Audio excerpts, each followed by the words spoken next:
and welcome to the Doofcast, the official variety podcast of doofmedia.com. My name is Scott Daly, and I am your host, and I'm joined, as always, by the Kimasabi to my Tonto. It's Matt Freeman. Which means I'm the main character of the podcast, right? Sure, we can pretend that. All right. This week, it is part 9 of our ongoing series discussing the films of Gore Verbinski. Today, we discuss Gore Verbinski's disastrous 9th film, the movie that really lands him in director jail that he's not quite escaped from yet. We're going to talk about 2013's The Lone Ranger. Now, let's be clear before we start. Disastrous financially. Yes. But pretty fun movie, actually. Yeah, I can't wait to talk about this because I was very shocked at how much I enjoyed this movie. So I think that's going to be a really fun conversation about.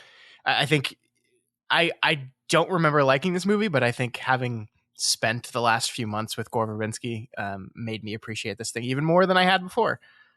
And I had never seen it before, so I had low expectations actually, but it was very fun. So. Yeah.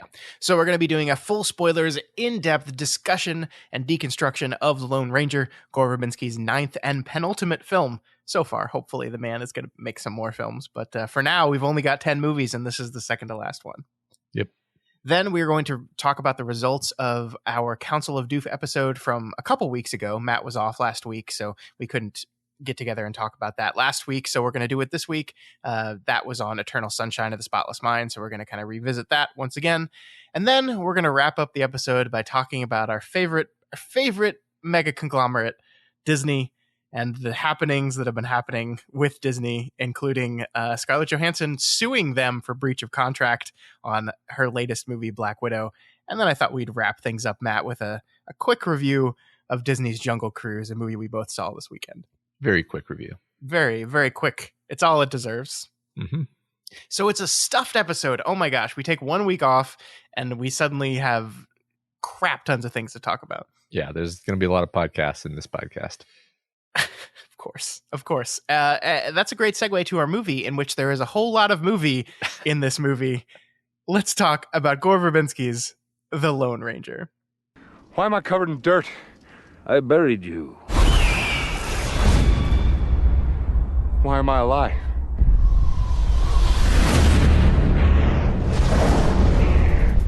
Eight men rode into canyon. I dug 7 graves. Horse says you are a spirit walker. A man who has been to the other side and returned. A man who cannot be killed in battle. Something very wrong with that horse. Matt, what is The Lone Ranger all about? Native American warrior Tonto recounts the untold tales that transformed John Reed, a man of the law, into a legend of justice. This movie was written by Justin Haith, Ted Elliott, and Terry Rosso, of course directed by Gore Verbinski, and stars Johnny Depp, Armie Hammer, William Finkner, Tom Wilkinson, Ruth Wilson, and Helena Bonham Carter. Fun fact, Matt, this is the first and only film in which Johnny Depp and Helena Bonham Carter have worked together that was not directed by Tim Burton. Yeah, that makes sense. Okay. So, The Lone Ranger. Matt, I guess we'll start with you and your overall thoughts on this movie. There's a lot to talk about here. Yeah, well, this is a really good Pirates movie, was one of my thoughts. I mean, it's clear that he learned from making the Pirates movies, like what the formula is and how to put together an exciting adventure film with a lot of plot threads and, very sort of solid, just basic storytelling, but then also of course have everything pay off in a incredible over the top prolonged action scene, or even like series of prolonged action scenes. Yeah. And I think it all works. It all works really well. It's a fun movie. I think I probably would place it above the latter 2 Pirates movies, maybe not the first one. That's just my kind of off the cuff subjective thought. I haven't spent that much time about it. I found it surprisingly emotionally affecting, actually. I don't know. I don't know if you felt the same. I did. So I have complicated feelings about this movie. On the one hand, I really enjoyed it this time. I really enjoyed watching this movie. It's 2.5 hours long, and it did not feel like that for me. I was kind of hooked from the beginning to the end. I think Gore Verbinski is an absolute madman, and his set pieces still continue to be some of the most impressive and enjoying to watch. Like the climactic third act set sequence of this movie is incredible. It is just incredible. It is this ballet of, rising action and just choreographed like back and forth, where there's like 10 different characters all vying. They all have different wants and needs, and they're all thrown into the situation with multiple trains and ladders swinging across them, and gunfights and fist fights, and all set to the Lone Ranger song. I forget what the name of that song is, but is the song popularized by the original Lone Ranger radio show.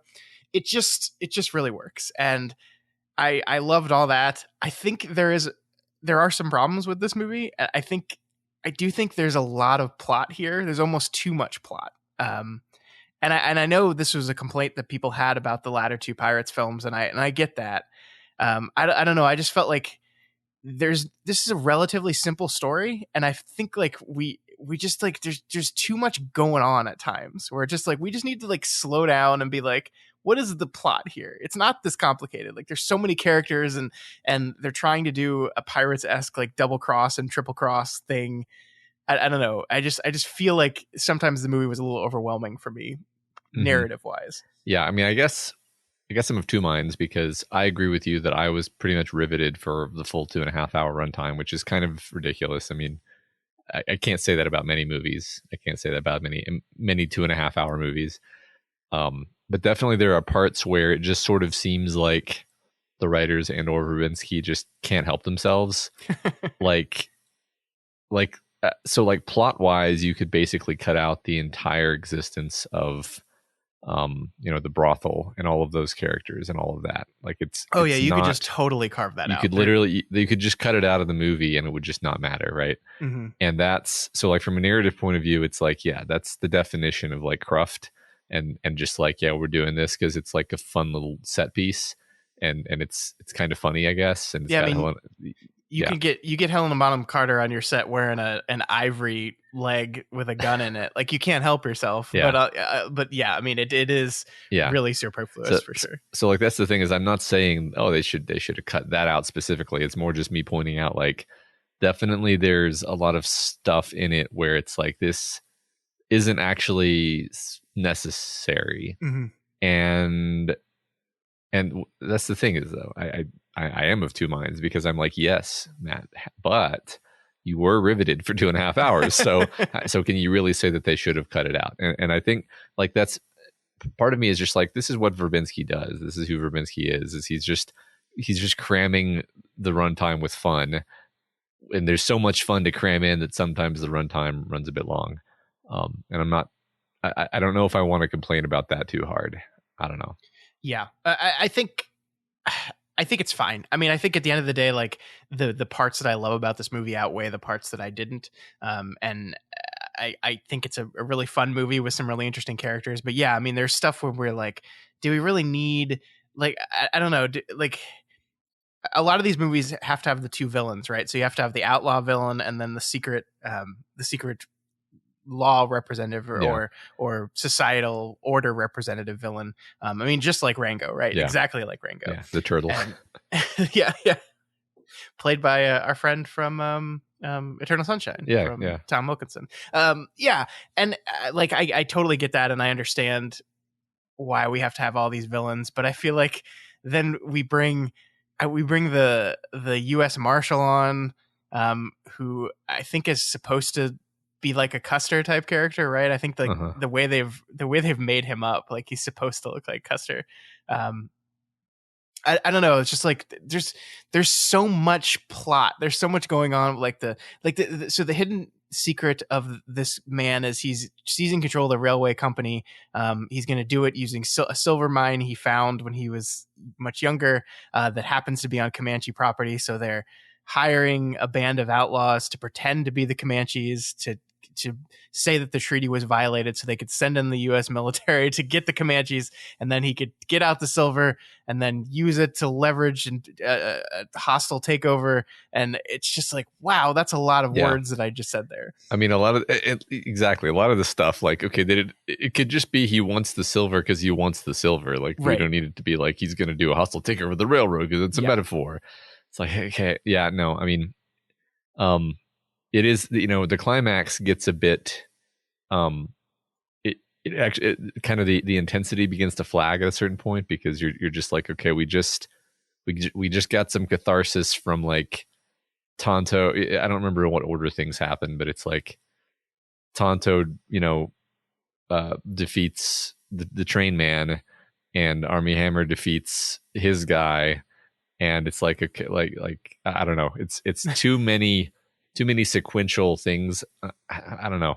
It was good. It did feel like this would have been better if there was one thing that I cared about a lot. You know what?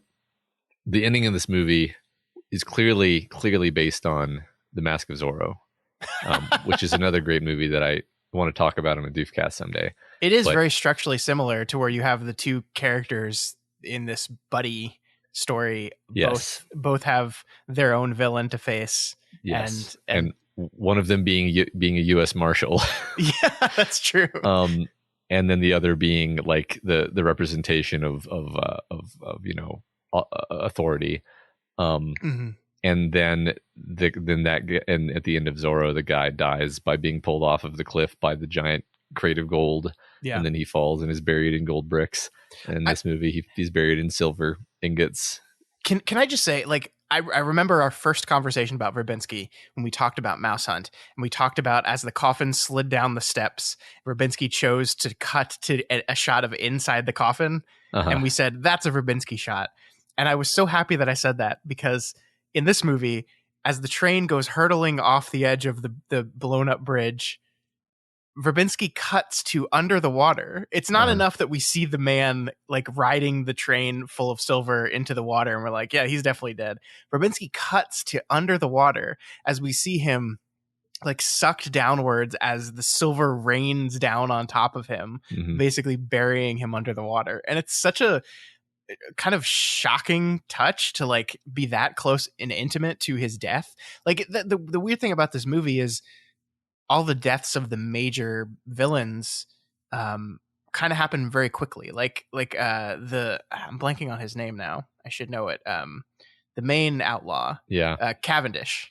Like his death happens when two train cars collide, and we kind of just see him thrown out of the way. Like, I think in Zorro, that death is so much more personal to our main character because it means so much. But in this, it's like, it's so removed from it, like there's not this moment of catharsis as he like pulls the trigger or chooses not to pull the trigger or what have you. It's just like, like this cacophonous moment of two trains running into each other, and the Marshal and Cavendish hit each other at the same time and they die. But then with Wilkinson's character, we do have this moment where like we see him die. We see him reach his arm out and the pocket watch that is in his hand float away from him. It's such a Verbinski shot. That's such a Verbinski shot. Yeah. No, but you're right that there's I mean, it's basically the Batman I'm not gonna kill you but I don't have to save you moment where it's like you have the character who's the moral center and you don't want to see him actually kill the bad guy, but also you want him to kill the bad guy. So you have literally a train do it, which is exactly the same thing as happened in the Batman movie. So. Our characters always, you always write yourself into a corner with this kind of stuff, right? Because if you want to make the arc of the character going from a person who is hell-bent on revenge no matter what to a person who has learned that their revenge is not the way, then you've kind of written yourself into a corner. And that's exactly what happens with the Tonto character, where he's like, from the beginning, he's like, I want to get revenge against the Wendigo, where really he's just like failing to process his own guilt and grief towards the thing that he caused, which, I mean, like talking about that, this is kind of a messy segue, but I love the Tonto backstory. I mean, like, we'll just go ahead and say it and then move on. It is a little awkward that they cast Johnny Depp as this Comanche warrior. I don't think this is a thing that they would do in 2021, but whatever. I think the backstory of the Tonto character, who I think got first billing on this, which is weird. It's the Lone Ranger and Johnny Depp is first billed. The Tonto character is the literal sidekick, like one of the most famous sidekicks of all time, is top billed on this movie. His storyline's great and it's tragic. And one of the weird things about this movie is it really does spend a lot of time making you feel terrible about the plight of Native Americans in this country. Yeah. It really personalizes it by having you care about this specific character. Yeah. And you really, dramatizes it, I would say, in a way that I think a lot of movies don't. Like a lot of the movies that are speaking to the themes of the tragedies that have, been perpetrated on the Native Americans. There's there's always like a looking from the outside in to it, feeling to it. And by making Tonto, I mean, the joke I was sort of trying to get at with our intro joke today was actually like Tonto is basically the main character. He steals every scene that he's in. Yeah. He's way more fun than Armie Hammer. Yeah, I mean, I don't hate Armie Hammer as an actor. I do now dislike him as a person. I don't know how up you are on the Armie Hammer controversies in the news, but it's hard to believe some of the stuff that is being said about him. But I mean, that aside, I think he's always like been very good at being kind of the milquetoast. Nothing wrong with him, but nothing great about him. White leading man guy.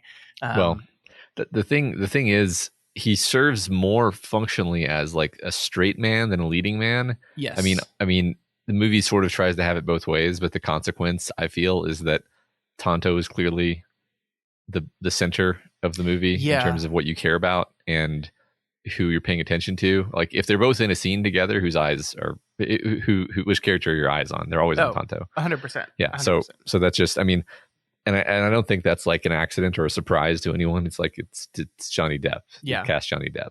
They knew what was going to happen. But I mean, I would say in the Pirates movie, despite the Johnny Depp of it all, the other characters got space and room to be characters we cared about and were invested in their arcs. Yeah. I just didn't feel the same thing for Armie Hammer's character in this movie. I think the problem is I just never bought his transformation. It's really interesting. I mean, like I get on paper that he goes from a man that like believes in the injustice and the system will bring justice and becoming completely disillusioned with that. I get that part of his transformation, but the part of his transformation I don't get is going from a bumbling moron who can't do anything right to like expertly riding this horse and shooting and doing all these things. And I know they kind of yada yada it with like, oh, well, he's a spirit walker. And so he's got skills now. He's got powers. Yeah. It kind of reminds me of how in Pirates, Jack Sparrow can just sort of do things. Yeah, but I feel like Jack Sparrow was never set up in Pirates to be kind of a bumbling idiot. I think the whole thing about Sparrow was that was a lot of people's perception of him, and he continuously makes you regret that perception. In this movie, I do think they set up this character from the very beginning. Like the whole opening train sequence is meant to make him seem as incompetent and useless as possible. And then he has this transformation to this incredible hero, and I just didn't quite buy every bit of that transformation. Like, I'm not saying I needed a scene where like we see him training and learning to shoot or something like that, something as boring as that and formulaic as that. But I don't know. I just didn't quite buy his transformation on the physical side of things. Yeah, I guess I was just kind of left that floating in suspended in disbelief land. Sure. One thing I kept thinking while watching this movie is, so I watched it without my kids. I might have watched it with my kids if they had been around when I set aside the time to watch it. But having watched it, I don't know if I'm going to show it to them, because like I showed them violent stuff sometimes, but like this movie has a lot of rather kind of disturbing violence, actually. Like just because they don't show him cut out a man's heart and eat it doesn't mean it's somehow even more horrifying, actually, It's such a great shot, though. You have to admit that the shot of you seeing it happen through the reflection in Armie Hammer's eye is like so good. Yeah. And it's amazing the way the movie conveys what's happening there without showing it to you. I think it's really great. But I agree, that's a fucked up thing, and you're gonna have to, if your kid doesn't get it, they're gonna ask you, and you're gonna have to say, oh well, he's eating his heart. He's eating his heart because he's crazy and evil, and yeah. And then aside from, I mean, it kind of reminds me of some of the pirate stuff where it would be like you know, sort of sanitized violence where everyone is sword fighting but no one is getting stabbed, and then suddenly like graphic headshot with a pistol, and you're like, oh Jesus. Which I don't know, I guess this is just a kind of quirk of Verbinski that I've noticed is kind of inconsistent with the level of violence that we're indulging in a film. Yeah, I mean, I also thought the Lone Ranger was a little bit loose with his whipping of machine guns, and like it's like in that, it's such a great sequence, you know, where he appears on the horse on top of the building and then like whips the machine gun to turn its aim away from his friends to other people, but then like you see him turn it and it like slices through the board meeting, and I'm like, I mean, not everyone in that room was like a bad guy. Yeah. Yeah, and there's a lot of stuff like that. There's a lot of stuff like that, like when they're on the train later and that they're having the big gunfight and the bullets are clearly flying through the car, or there's just a bunch oh my god, of and there's so much, like there's like 7,000 shards of glass, and there's like a bunch of people just hanging out. It's like, are you sure no one got hurt? Right. It's funny. It's funny because we sound like we're being critical. I think both of us, when we were in the moment, we just enjoyed it. I think what's happening in our brains right now is like, when this stuff happens in Pirates, you basically know that you're in fantasy land. Yeah. It's fantastical. It's not meant to be like tactical realism, right? And this movie sets up a lot of stuff toward the beginning, especially, that feels more like 3:10 to Yuma with Russell Crowe, where it's like, oh yeah, horrible, like realistic Western violence and eating hearts and so forth. And then it feels a bit of a poor fit that we then switch into a mode where now it's kind of supposed to be fantasy silliness violence. Yeah, I think Verbinski kind of wanted to have his cake and eat it too with that a little bit in this movie. He wanted to make the serious movie. I mean, this movie has hundreds of references to other Westerns. I mean, they're everywhere. I mean, it's hilarious to me that this movie is supposed to take place in Texas and is clearly filmed in Monument Valley in Utah or Montana. I forget where that is. There's nowhere like this in Texas. Not even close.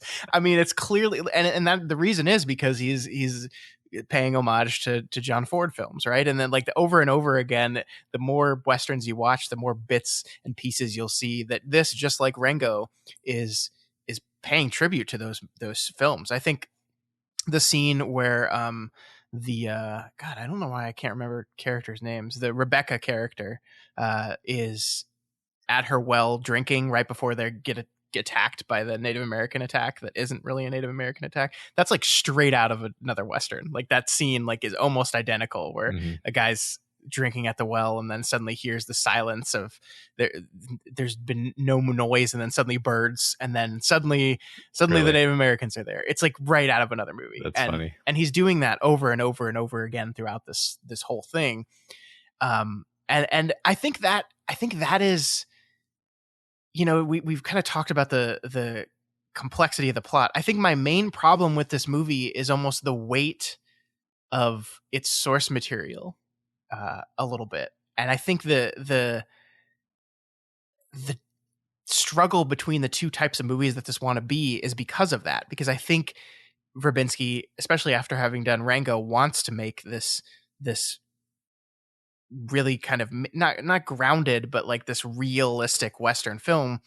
But this is also a reboot of a classic, beloved by a certain generation radio serial, right? So you have a thing that has to be both these things. Then like it has to do the Lone Ranger stuff. Like it has a list of boxes it has to check. We have to have the horse. We have to name it Silver. He's got to have the mask on. He's got to have the hat on. We've got to play the music at some point. Like we have these Lone Ranger boxes we have to check, and also Verbinski wants to do all this other stuff at the same time. And I think that's the kind of disconnect between this movie, where you have this incredibly tragic scene where you see basically the remaining Comanche tribe in the area get completely wiped out, and like we're watching as Tonto like sees them dead in the water around him, and once again feeling the guilt of what he did. And then we cut to him making a joke about the horse being in a tree, and like that's the problem with this movie, is that like it wants to be both those things, and it's very jarring. And we've talked about this with Verbinski before, and I think he's navigated it better in other movies than he did in this one. I think he's definitely navigated it better, and I think that this is the place where I just blame the script, because sure. I think that the script, my cursory understanding is that the script went through a lot of revisions.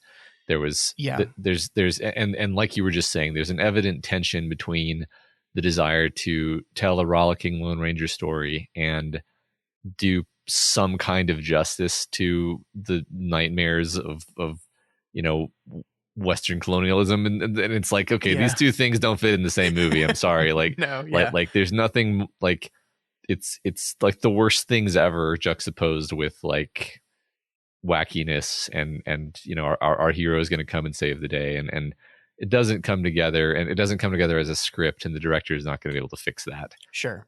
Yeah. And I don't know, like with Pirates, I think the source material, yes, obviously this was based off something too, but Pirates, like what is the Pirates ride, right? Like you have like, it's about pirates. I think there's one scene in the original Pirates ride where you saw that the pirates were skeletons. So when they were crafting that movie, they were like, okay, they got to be skeletons for some reason. And that's really all they had. And everything else was what they could have made it. And the Lone Ranger has such a level of expectation with it. In everyone's eyes, like you have to check those boxes, and I just do think it just becomes overwhelming in some ways. It's really interesting because I love both parts of this movie. Like I love the serious stuff that's reckoning with what the Old West was. I mean, we haven't even talked about the overarching, like the beginning and end of this movie, the framing device of the movie, which is a little boy in 1930 something, which I think was the first year that the Lone Ranger radio show started. I think that's an intentional homage there, is having this conversation with Tonto, with an old looking Tonto who is like basically relaying this story, and kind of in many ways relaying like a story of the death of the Old West, right? Like I was really struck by the movie opens in San Francisco on this shot of the Golden Gate Bridge being constructed. And it's so shocking to me how much they defeated the evil Latham Cole, the evil businessman. They defeated him at the end of this movie, but he won in the end, right? Like that's one of the things that I think the movie is saying, that he won. Like the future came. Like the Old West died. This way of life died. The Comanche people died. Like all this stuff ended eventually, and the railroad tycoons won the day. Yeah. And I don't know, there's something really tragic about that. And it is, and I love it. I love it so much, but it is kind of weird in a movie where there's like 20 jokes about how the horse is stupid. Yeah. I mean, all things considered, I think I preferred like the heavier, more serious parts of the movie. And like I almost would have traded, keeping those parts for not having the rollicking action at the end. Like, and that's the thing, is I was like grinning like an idiot for the whole rollicking action at the end, as he does the Verbinski thing of like escalating the level of how unbelievable it is, of like, okay, now the trains are on 2 tracks, and now there's a ladder that he's using to balance against the other guy, and then there's like just ridiculous and fun, but that's not what's going to stick with me. What's going to stick with me is like the flashback to young Tonto, and how it's all told like it's all done visually, more or less. I mean, no, there's a voiceover too, but you get it from the visuals, and it's so interestingly done. It's a kind of a different style than Verbinski usually uses. You can tell it's like, the color grading is different. Yeah. And it's just so good. It's so tight. It's like, wow, that's great. Like that's just genuinely great, actually. It reminded me a little bit of the flashback scenes in Once Upon a Time in Mexico, or The Mexican. I'm confusing my Mexico movies. The Mexican. Yeah.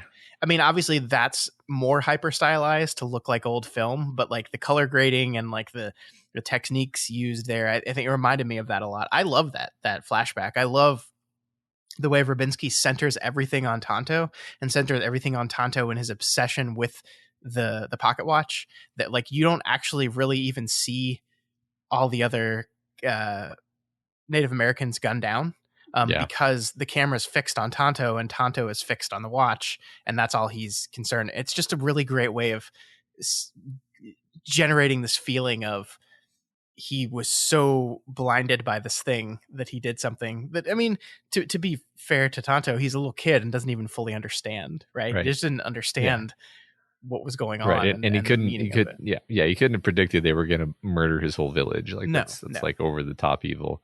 Not that kind of thing didn't happen.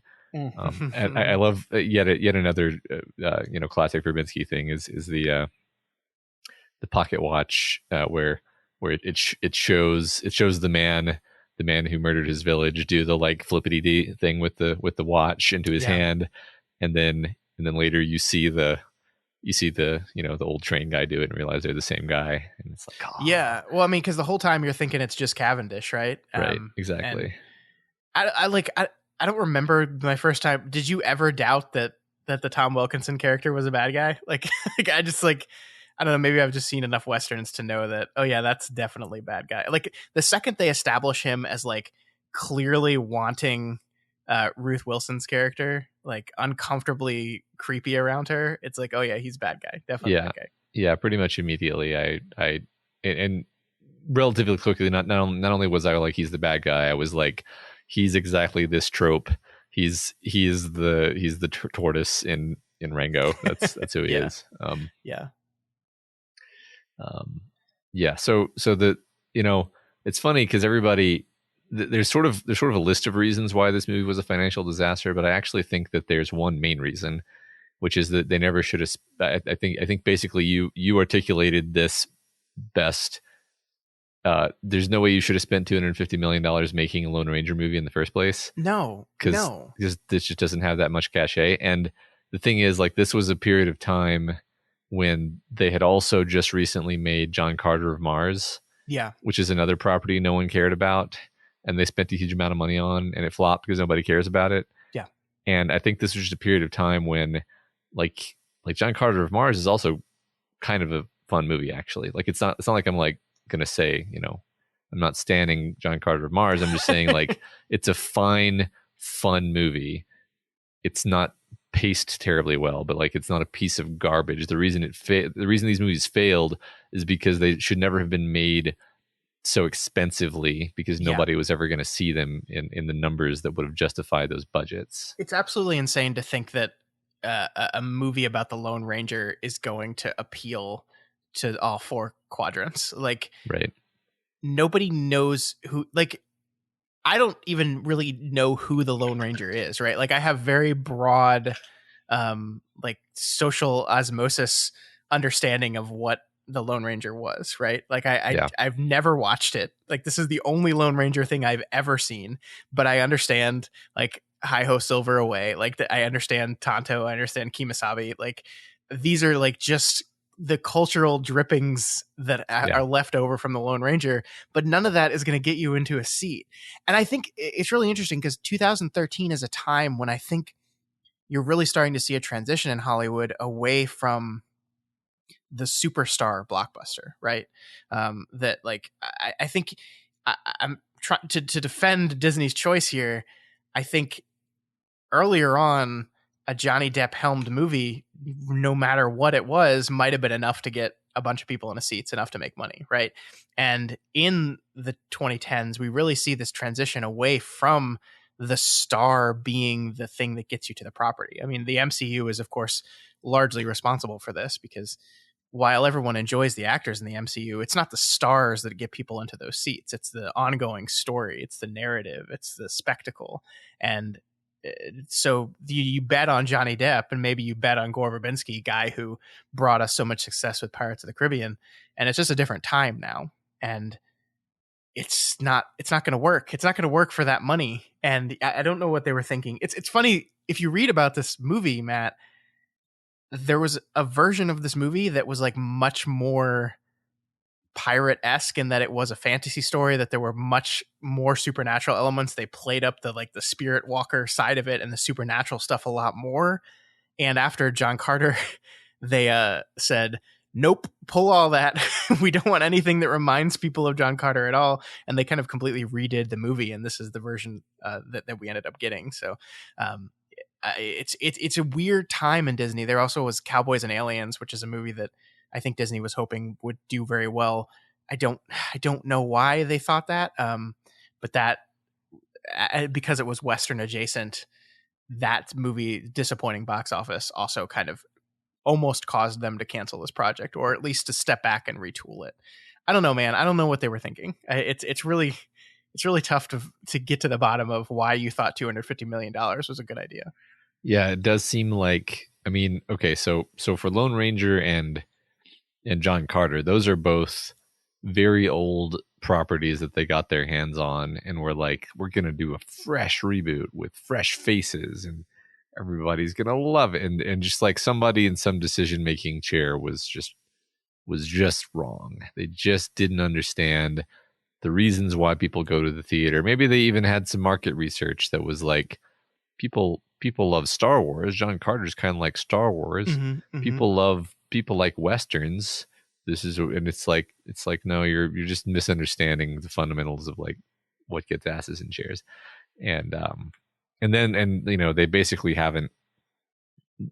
stopped doing that at a certain point. I mean, sort of. I mean, we're going to talk about Jungle Cruise in a minute, which is which sort of makes what I just said a lie, because they obviously haven't totally learned their lesson. But that movie is probably going to make the money, because I think they figured out how to tap into Dwayne Johnson's star power, I guess.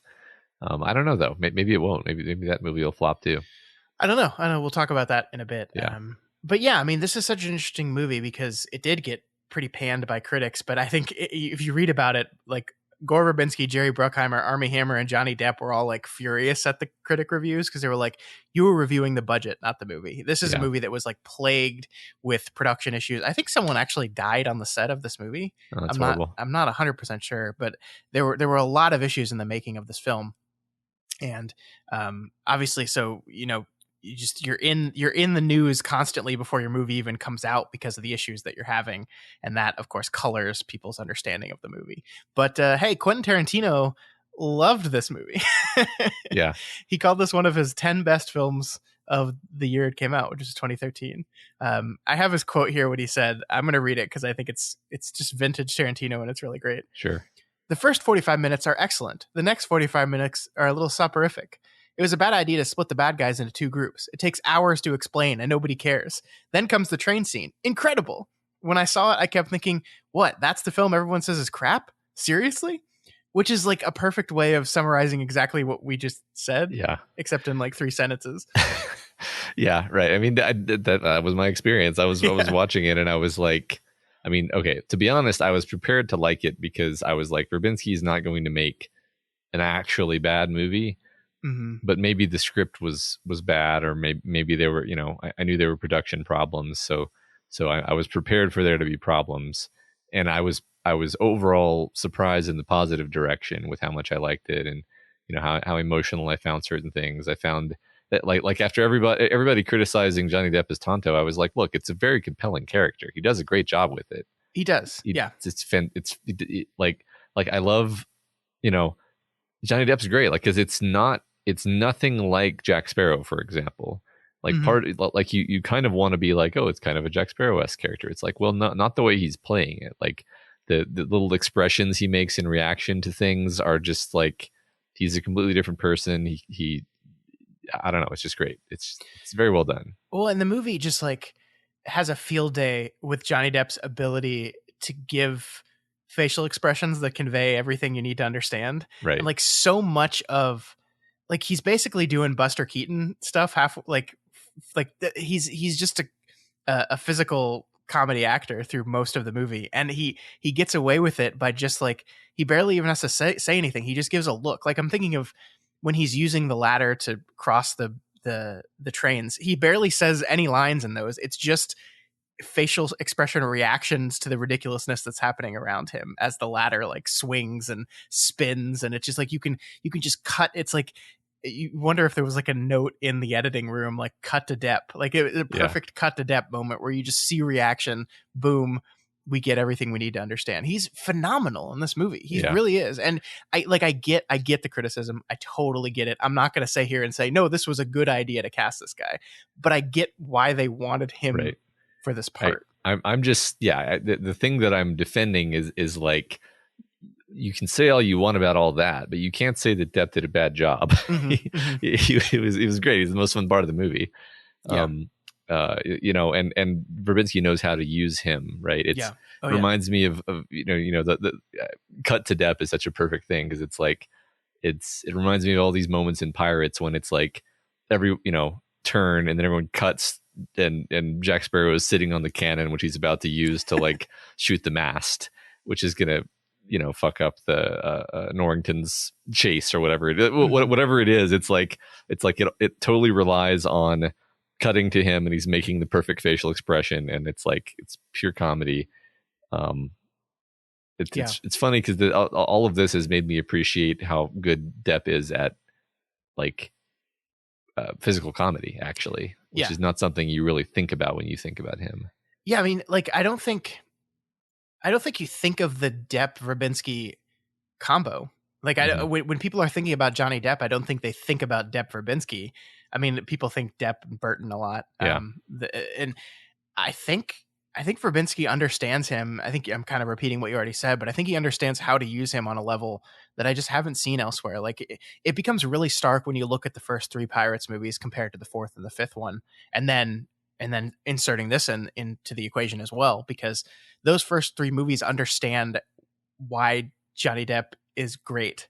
And this also understands why Johnny Depp is great. And those other two movies just don't know what to do with him. They just don't. And I think we've seen that a lot. Like, there's a lot of directors out there that like just don't know what to do with Depp.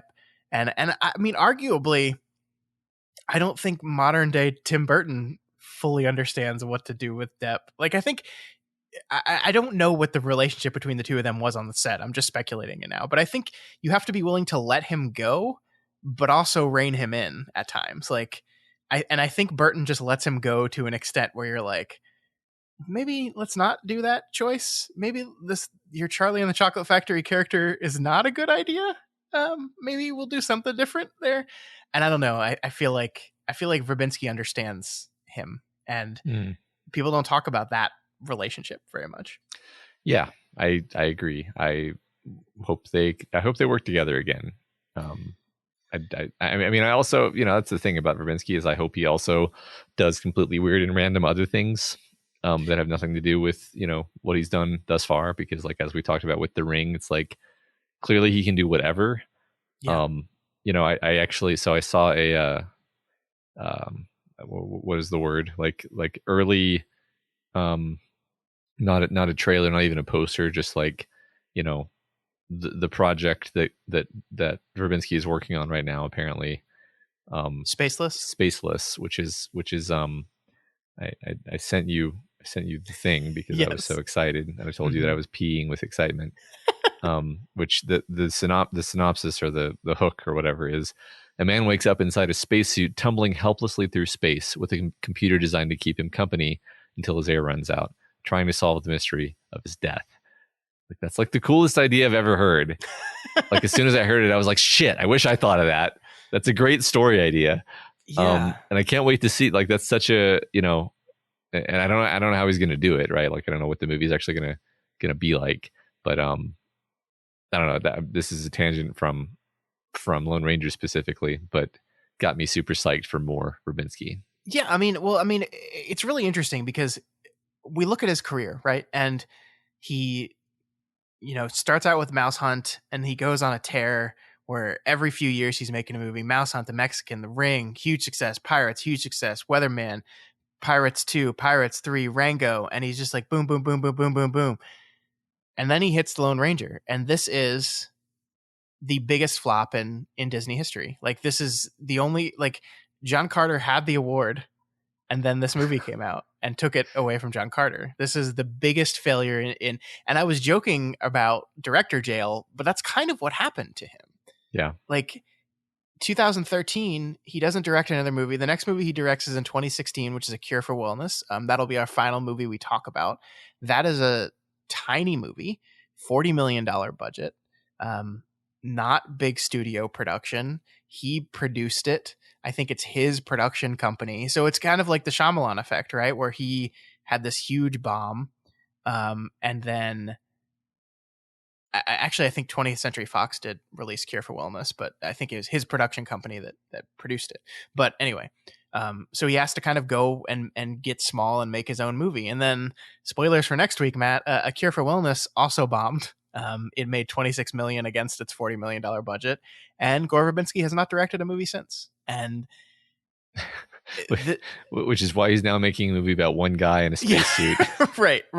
And I don't know. I haven't heard, like, the concept for Spaceless has been out for a while now. I don't know what the status of that is when it's coming out. We don't know anything about it. So it's a really interesting career of a guy who brought to life one of the most successful movie franchises ever, and then just had a couple bad at bats, and then disappeared from the world. I don't know. Especially considering how enjoyable this movie is. It's kind of wild. I do think, like, this is going to be one of those movies, and I think Pirates of the Caribbean had the same thing happen to it, where I think we're on the cusp of people revisiting this movie. If you can get by the casting, if you can get by Johnny Depp, and if you can get by Armie Hammer, I think this is going to be a movie that in like 10 years we're going to be talking about a lot. It's going to be appreciated for the complicated things it was trying to do. And spoilers for our Jungle Cruise talk, man, Verbinski makes such a better movie than anything that's being made today. This, like just purely visual, this movie is beautiful to look at. You can tell it was filmed on location. You can tell, like, it the places feel real. They feel dusty. They feel dirty. It feels hot. It feels Western. And a movie like Jungle Cruise, which is supposed to take place in the Amazon, doesn't feel any of those things. I'm excited to rag on that movie a bit. So. We'll get to that in just a minute. Anything else you wanted to say about The Lone Ranger, Matt? Not really, other than if you haven't seen it and you're kind of keeping with us on our journey through Verbinski, you definitely should see it. And you'll probably like it. You'll probably like it quite a bit, and you'll probably react the way we did, I would just guess, because it's just not a bad. I'm actually just kind of baffled at why the critical response was so poor. I mean, I think a lot of it has to do with what you were saying, where it's like a lot of conditioning on this, like, narrative around the movie, and the budget and the casting and all these things, where it's like, okay, but the movie itself, though, was a good movie. That's totally separate from all that stuff. Yeah. I think the Armie Hammer of it all hurts too. And I'm not talking about I'm not talking about his modern. I just I just don't think he's great. I just really don't think he's great. And the movie is very lucky it had Johnny Depp in it to elevate it beyond the ho-humness that Armie Hammer is delivering in this movie. Yeah, it's funny because Armie Hammer is probably less ho-hum than Legolas, but yeah, but it's just different. It's just different, you know? It's different. I mean, like, I just couldn't help but think when his brother dies early in the movie, and they're like, oh, it would have been easier if the other one had died. And I'm like, yeah, I kind of wish that was the guy, because I forget who that actor is, but I've seen him in other stuff, and I really like that guy. Who is he? I can't remember. James Badge Dale is the name of his brother, who I think he's been in quite a few things, Yeah. and I really like him. Yeah. And I kind of wish he was the lead of that movie. I mean, so here's the thing. Like, if you made that movie, then it would have been like he violently goes after and murders the guy, right? Yeah, I mean, it would definitely be a different movie for sure. And I think part of what this is trying to do is take the straight laced, believing in the system guy and run him through the ringer to see. And this is how the world actually works. Which, unfortunate. I mean, I guess this is going to be my last comment, which is it's unfortunate because it's kind of negative, but the movie it should not have ended with the bad guy being smashed by a train. It should have ended with him, having the option to kill him, handcuffing him, and bringing him in. That's what you want from that setup. Like, yeah, but it would be as if 3:10 to Yuma ended with Russell Crowe being shot or something. Sorry, spoilers. That's not what happens. It's just like no. It was the whole impetus of this character was he wants to bring him to justice. That's it. It's not complicated, and you didn't give us that, so I'm just kind of let down, I guess. Yeah, but I don't know, man. I think that's the point. I think that's the melancholy undertone of this whole movie is that while we're having fun and we're doing this silly Buster Keaton-esque thing, there is this undercurrent of the world is not the way we want it to be, and we need to reckon with that. I mean, I wonder, like, his ending is so interesting because he just rides out to presumably to ride around helping people, to be, he's become the Lone Ranger. This is an origin story type thing. Yeah. So like he gets the girl in the end, which is his brother's wife, which these plot lines, I'm looking at you, Pearl Harbor, when it's like your best friend or your brother's wife. It's just like, I don't know. That's just is weird to me. Well, there was a moment in the movie where I thought they were going to say that the kid was actually his. I thought that occurred to me as well. Yeah. Like there's that moment when like, she's like, is my dad dead? Is my dad dead? And I'm like, oh my God, she's going to say, no, because he's standing right there. Yeah. I thought there was a chance they could have gone that way. I feel like that was almost like, in the script at some point. It might have been. Like, we can't do that. Did you happen to watch through the whole credits, by the way? I did not, no. So it's not like it's a post-credit scene, but after, like midway through the credits, it switches over to, the credits are spooling, but in the background, it's, elderly Tonto wearing his suit, his black suit and hat, doing his extremely slow and painful walk just away from the camera into the beautiful desert. And it just holds on that for like, 10 minutes or something. Interesting. And very, very, very, very slow walk. Yeah. Which is it's actually kind of sad and melancholy. Yeah. And, yeah. It reminds you of the parts of the movie that are more like, hey, we killed all the Native Americans and this fucking nightmare tragedy. That we just kind of wedged into this fun movie. So, well, I mean, that's the end, right? Because that's the truth of the end is that like where is Tonto in this movie? He's in a display, right, for the noble savage, right? Like that's like, and the movie plays. We didn't talk about this, but I love how the movie plays with the reality of that sequence, because you never quite buy what's happening as real, because he was just a statue in this display. And then also there's these really weird beats in the story where like the kid is holding a bag of peanuts and he gives the bag of peanuts to Tonto.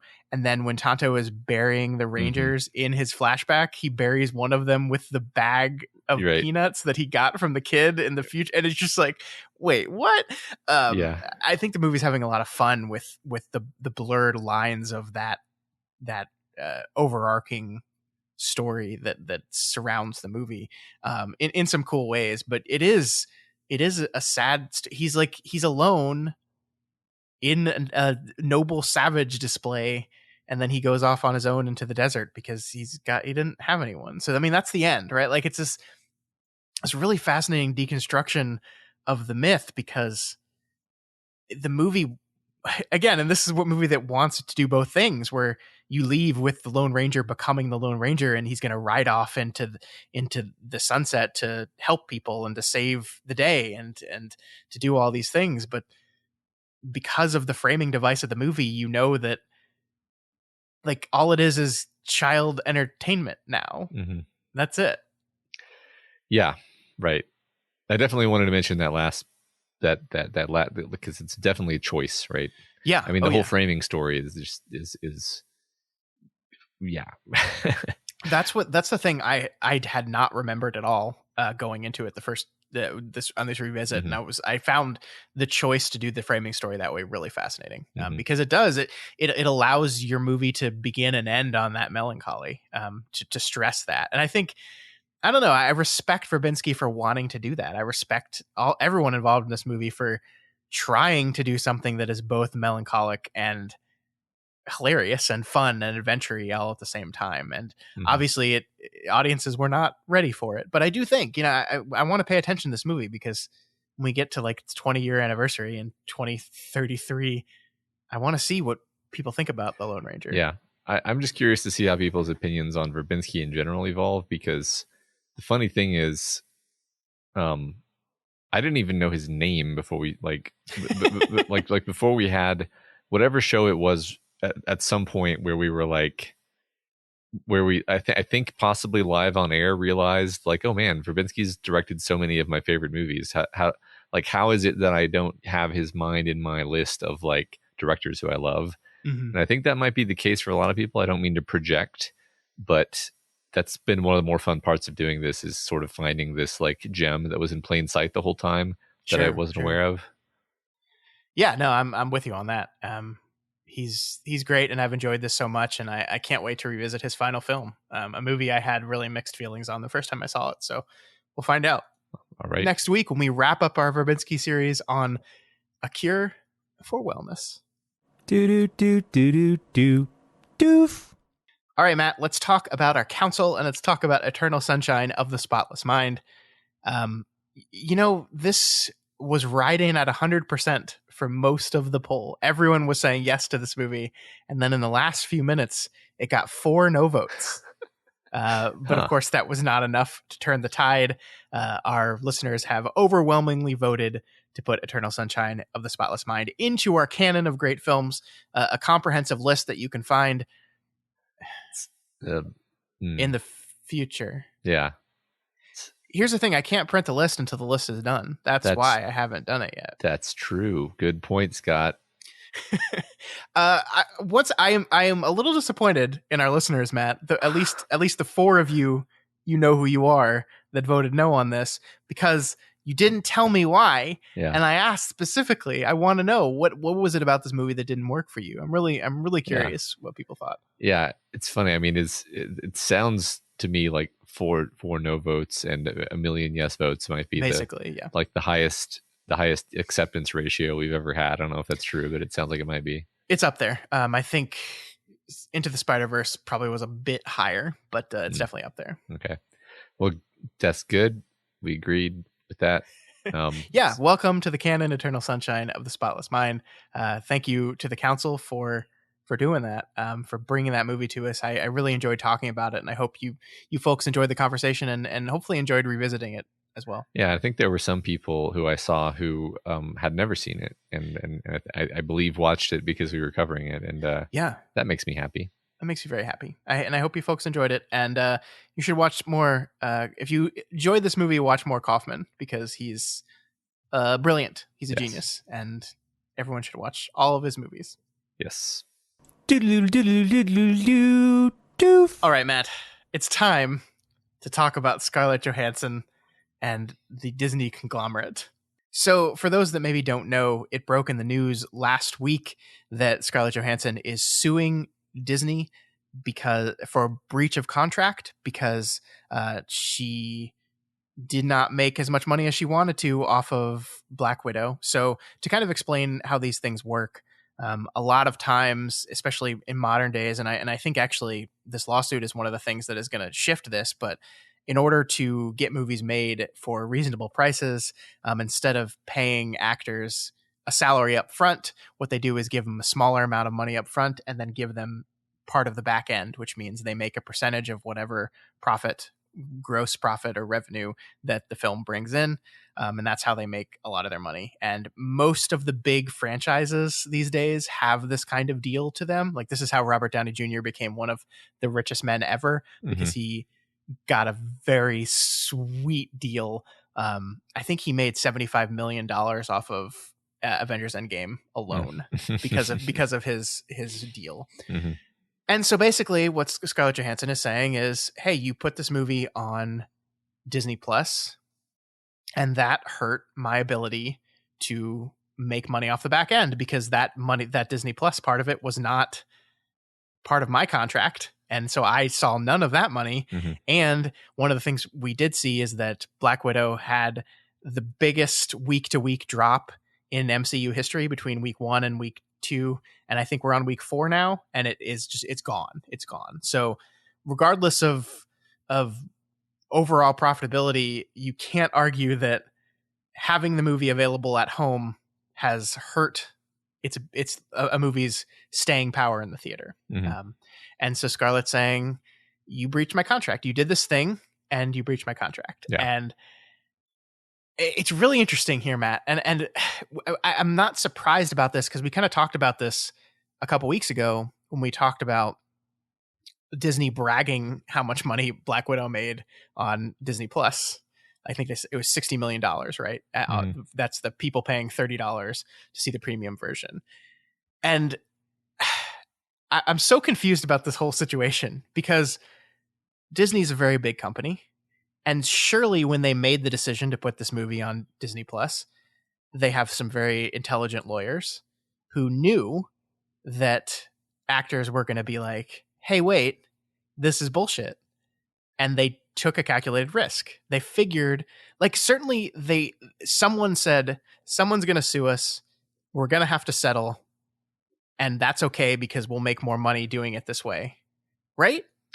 I mean, it's sort of existentially necessary that Disney not lose this lawsuit, if you think about it. Yes. Because if they lose this lawsuit, everybody's doing it. Everybody's doing it. And at the very and like so it's, I mean, the thing, really kind of the only thing that matters is, like, what does the contract actually say?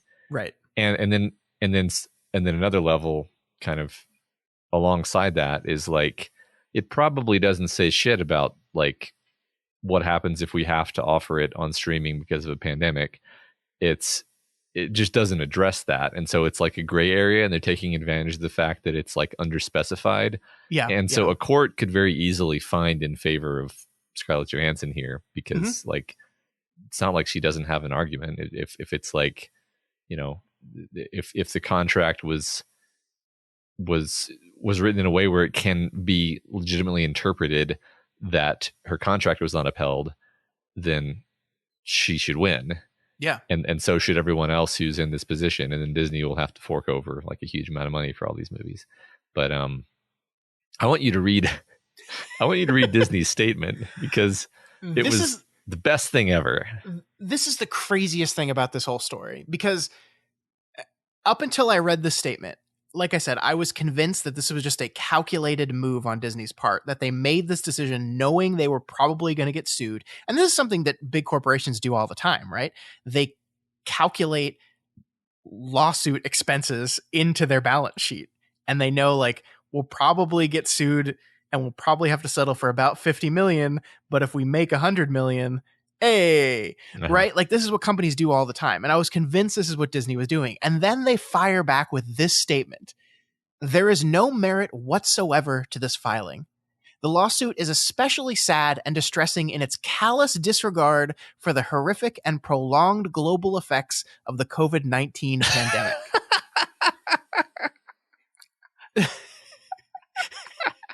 So what Disney is saying here, Disney, who demanded to keep their theme parks open and was furious at the governors of California for forcing them to shut the doors of their theme park, what they're saying is Scarlett Johansson has a callous disregard for the pandemic. I can't believe that you would expect us to honor our contracts. Don't you know there's a pandemic on? And then it goes on to say that the star had already received $20 million for her work and argued that the release of Black Widow on Disney Plus with Premier Access has significantly enhanced her ability to earn additional compensation on top of the $20 million she has received to date, which is such a charged statement because basically what they're trying to do is to get like Twitter to turn on her. Yeah, just be like, hey, she's already rich. What is she complaining about? It's like, okay, but you're Disney. You're the ones who were supposed to pay her the money, and right. And so you think you should keep the money that you owe her contractually? Because how much money did you make? Yeah. I mean, that's the thing. If you're saying Scarlett Johansson is being greedy here, what you're saying is Disney deserves that money more than she does. Yeah, because money should stay in the hands of whoever's holding it currently. And like the thing is that Scarlett Johansson knows what she's doing. Her agents know what they're doing. Like, this is not about the money.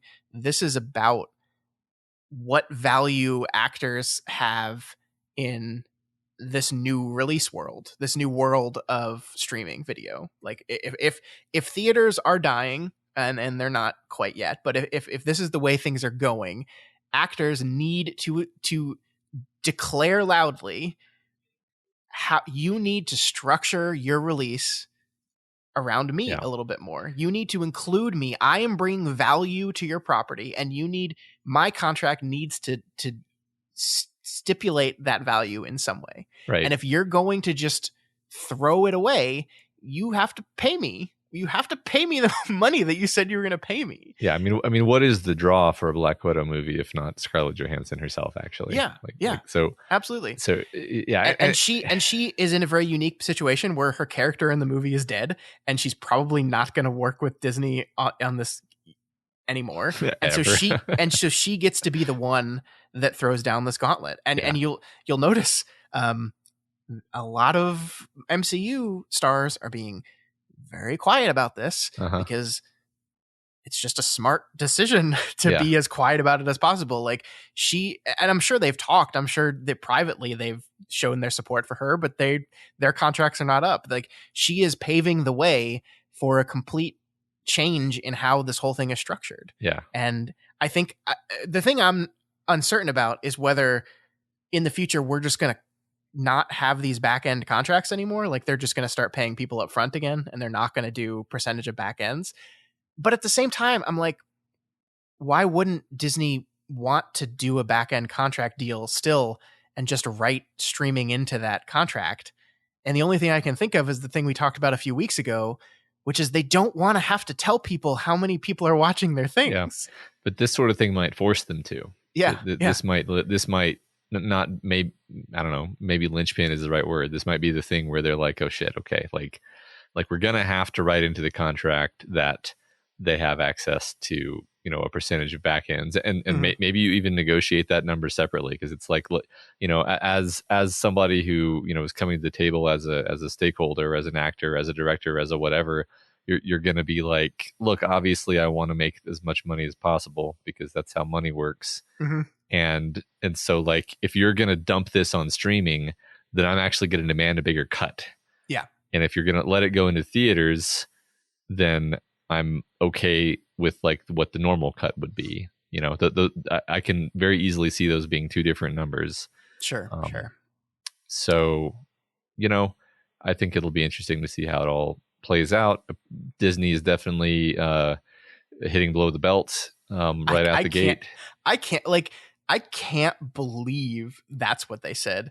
Like, normally they're like a corporation's like public statements are ones that are in line with like corporate policy, which is like, and it just, it shocked me. And to your point, I understand why they did it is because they know the stakes of this kind of lawsuit. They need to be unequivocal about what their stance on this whole thing is, which is, we didn't do anything wrong. You're wrong.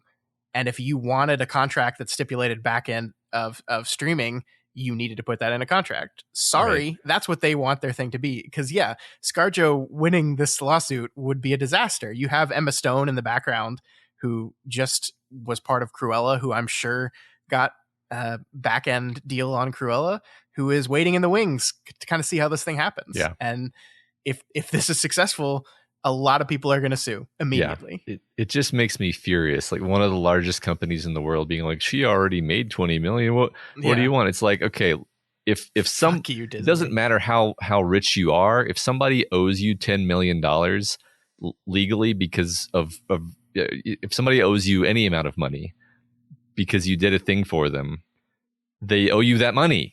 They owe you the money. Yeah. It does. Oh God. Yeah, it's infuriating. Like they're one of the richest companies in the world. Yeah, like an extra $50 million, which is I believe what her lawsuit is saying, and that's probably an inflated number because that's kind of what you do on your first brief in a lawsuit is you start high and then you work your way down. But but still, even if it's $25 million at the end of the day, that like she got 20 million up front and was expecting 20 to 25 million on the back.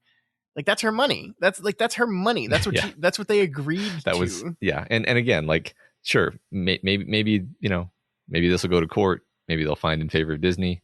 Maybe the contract wasn't, you know, didn't actually say the thing that, you know, Scarjo's legal team wanted to say. Mm-hmm. But this will still have the impact, like we were just saying, of making Disney, you know, not make this mistake ever again. Definitely. Oh yeah. So. Oh yeah. Doof. All right, speaking of Disney and bad financial decisions, let's talk about Jungle Cruise. Real quickly, because don't have a ton to say other than they tried to remake Pirates with Dwayne Johnson and not Gore Verbinski, and it was pretty boring. This movie is so terrible. And the thing that I wanted to talk about with you that I kind of hinted at in our earlier conversation is this movie was filmed partially in Hawaii, I believe, and then on a soundstage. And that's it. And never has a choice been more apparent to me that this movie does not even touch anywhere close to the Amazon. Like, they're on the whole idea of movie is they're on a boat in the middle of the water and none of it feels real. Like the boat doesn't feel like this is this rickety old boat that doesn't feel real. The forest doesn't feel real. It all feels fake. It all like, I know this was an incredibly expensive movie. It cost $200 million to make this movie and none of it feels real at all. It's just like the worst example of designed in a lab movie I've ever seen. I mean, it feels like an amusement park, right? It does. It does. And so like, okay, so like, just to harp on the pirate stuff, like the bad guys, they look like it's complete ripoff of the Davy Jones Minions, where they kind of look like sea life, but where that was really well done and creative and looked right and everything. This looks terrible and boring. Like I don't, and there's no explanation for it other than this is what the curse does. Yeah. Like why is that guy bees? Why is he bees? I mean, you're just supposed to be like, oh, he's bees. They're corrupted by the thing, and which is fine.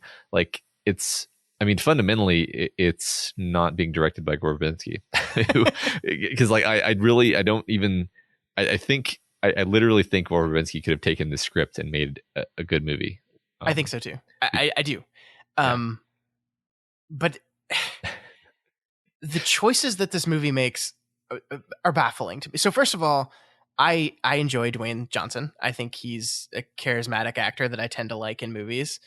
I think it's so wild to me. And so I think we need to say up front that you actually didn't finish the movie. I mean, I watched most of it and then like, did you get to so spoilers for Jungle Cruise if you care. Did you get to the reveal with The Rock's character? That he's, I did, yes. That he's a 400-year-old conquistador, actually. Yeah.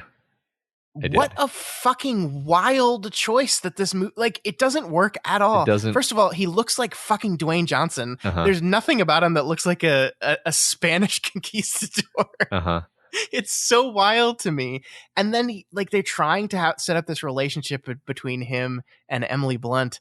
And for all the charisma The Rock has, he has no romantic chemistry with Emily Blunt at all. It's so awkward. the entire time. It becomes even more awkward when you know he's like 400 years old. Uh-huh. And I think in the movie, like textually, he decides, she's like, you could stay with me. And he goes, no, I think I'm going to die instead. Yeah. and then, of course, the end of the movie doesn't allow him to do that. But it's, Matt, this movie's so bad. And the thing that frustrated me is I actually think it starts off fairly good. Like, Sure. I actually like the opening sequence that is the most direct reference to the Jungle Cruise ride. I thought was really good, and I was appreciating like The Rock's terrible puns in that. Like, it was fun, it was funny. I liked the energy of it, and then it just goes off the deep end. But like, if they had kept, like, it seemed like The Rock was going to be that kind of character, like, and then he just becomes. I mean, it's this thing where it's like at a certain point the movie decided, okay, Dwayne Johnson has to come off as cool and charismatic and badass, and so they just abandon the idea that he's an asshole, like which is how the movie began. Yeah. And he's just, he's Han Solo now. Yeah. Okay, bored. I also like the whole pants and Skippy thing was some of the most like forced, like, we need to generate chemistry, so they're going to have cute nicknames for each other thing. And I just hated it. Yeah. This movie is trying to be like The Mummy a lot too. Like, it's a little bit of Pirates, a little bit of The Mummy, except Brendan Fraser and Rachel Weisz have the best chemistry ever. And there's none of that here at all. And of course, and the movie did not decide to make Brendan Fraser a 400-year-old Egyptian man for no reason. That would have been interesting. I mean, the thing about Brendan Fraser and also, Johnny Depp in Pirates, while we're on it, is that it's important that the movie be making fun of them. This is also a truth about Harrison Ford, is they're not very good at being action heroes. That's why they're fun to watch. Sure. Like they're often the butt of the jokes. Yeah. They're often taking the pratfalls and the physical comedy stuff. And it's the fact that they have to struggle against the fact that they're kind of doofuses and they still win. That's what makes you happy. And actors like The Rock, like I liked the, like, unstoppable force energy that he brings to some of his roles, but he doesn't. I don't think it works in a role where it's more suited to, like, this guy should actually not be like a commando level badass. He should just he should be a hapless boat captain who doesn't really know what he's doing, and he's obviously in over his head. I think my understanding of The Rock is that he has stipulations in his contracts for movies that he can't lose fights, because that's really important to him. Ridiculous. And that's not good for these kind of movies. Yeah. Like, Brendan Fraser gets his ass handed to him throughout that movie. Yeah. There's something that Tom Cruise realized pretty quickly in his career, and that's a lot of the reason why the Mission Impossible series has continued the way it is, because those movies are literally just the world kicking the shit out of Tom Cruise for 2 hours. Like, he just gets his ass kicked for 2 hours and just like sighs his way through it. And that is relatable and fun. Exactly. And this is not, especially when you establish him as an immortal character that can't die. No. And so every fight from that moment on has absolutely no stakes to it anymore. That's always been my favorite thing about Harrison Ford, is he always looks terrified and like winces and screams every time someone hits him, instead of just being like shrugging it off, my favorite is, the scene with the tank in Indiana Jones and whatever, where like he's just The Last Crusade. He's just like scraped up and torn up, and his clothes are torn up, and he's exhausted, and he's all bloody, and his father just like lets go of him, and he just like collapses. And it's like that's why that character is fun. And I'm sort of belaboring the point, but it's like the movie fundamentally doesn't work because like the lead characters don't work, actually. Yeah. And it's a shame too, because I really loved Jesse Plemons as the German character. I thought he was a lot of fun. I actually I wanted more Paul Giamatti as the guy just with the bird on his, I wanted more of that guy so much. Yeah, and me too. There's just not enough of him. Right. Instead, we have the terrible CG conquistadors that I don't even understand how the curse works, Matt. So, okay. Uh-huh. The curse is that they can never leave the river, and if they ever leave the river, the forest will drag them back to the river. But if it can't get to the river, the forest, somehow, it just turns them into stone, which is also apparent. They're still conscious and being tortured the entire time. And then they turn into bees and snakes also. Yeah. That happens. I don't understand any of it. I don't get it. Standard curse. I don't get it. It was also an Aztec curse that turned the pirates into zombies. And then when they got too far away from that's not in there. I don't think that's a thing. One more thing that I want to say about this movie. So this has been another Disney movie that has proudly advertised that this is the first LGBTQ moment in Disney. And I will say, to give them just their ounce of credit, this movie actually has a character who heavily implies that he's gay, right? Yeah. I think representation matters. I think it's important. I'll celebrate it as being a baby step, but it is such blatant pandering that I got mad at it. I got mad at it because you can just tell that they wrote this scene to be easily excised from the movie, right? Yeah. They built a scene that it would be super easy to just cut out for foreign markets that don't want that stuff in it, And it's just so you're pandering, but your pandering is bullshit because you're not actually doing anything. Right. It's so frustrating to me that that Disney just has decided to keep doing this stuff. Yes. And I'm so tired of it. Fundamentally not plot relevant and thus inconsequential. It would be as if, thrown somewhere into Star Wars, you had Poe Dameron look at the camera and be like, "I'm gay, by the way," and then and it's okay, but that has no ramifications. It's not. No, it has nothing to do with the character's arc. It is completely inconsequential to who he was before and after the reveal because it has to be, because they can't make it plot relevant or character relevant because then they can't easily slice it out of the movie. Right. It's just a conversation he has with The Rock, and then we just move on. And it actually kind of weirded me out because he's such a comedic relief character throughout the movie.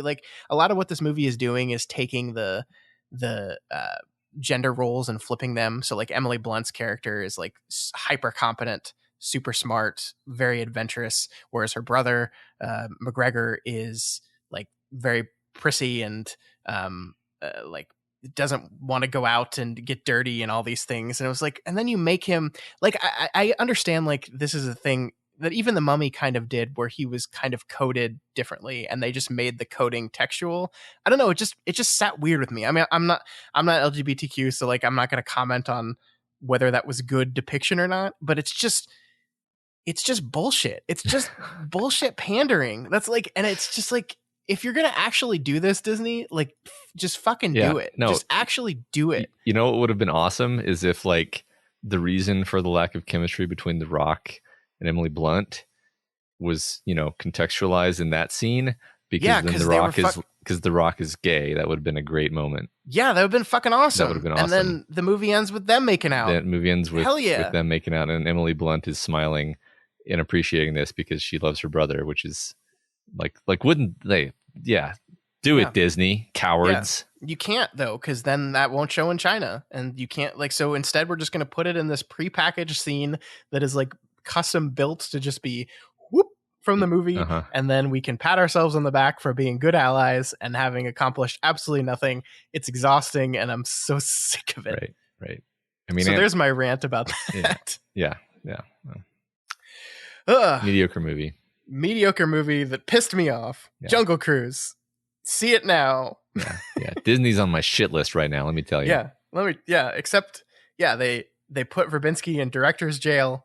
They were mean to Scarjo, and they made this bullshit movie. Yeah.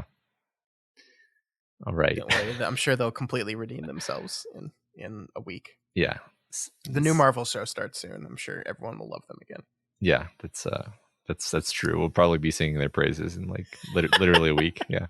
Oh, probably. But that is all we have for you folks this week. If you have any opinions on Jungle Cruise, on the whole Scarlett Johansson and Disney situation, or on The Lone Ranger, please let us know. You can reach out to us via email at doofmedia@gmail.com or over on our Twitter account at doofmedia.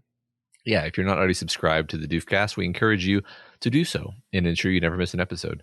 You can find us on Apple Podcasts, Stitcher, YouTube, Google Play, and pretty much anywhere else podcasts can be found. And of course, you can find this and all of our shows over at our website, doofmedia.com. Also, if you like what we do here and want to support us, consider becoming a patron of Doof Media. You can head on over to patreon.com/doofmedia and donate at any of our levels for a bunch of cool bonus treats, like getting to vote in our monthly book club, which is occurring this Friday, Matt, at the day this comes out. That will be August 6th at 9:30 p.m. over on our YouTube channel. We're going to be talking about the book The Long Way to a Small Angry Planet by Becky Chambers. So if you've read that book and want to join us to chat about it for a couple of hours, please see us at 9:30 Central over on our YouTube channel. We'll see you there. I'm very excited about that. Me too. Also, please consider rating and reviewing the Doofcast on Apple Podcasts. Every review helps us get more exposure and introduces new people to the content that we make here. That is right. All right, folks, we will see you all next week as we conclude our Verbinski series on his final film. For now, hopefully. Yeah. We're going to be talking about the cure for wellness. We'll see you next week.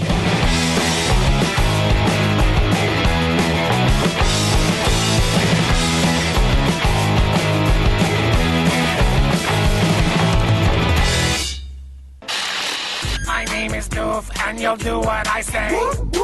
My name is Doof, and you'll do what I say.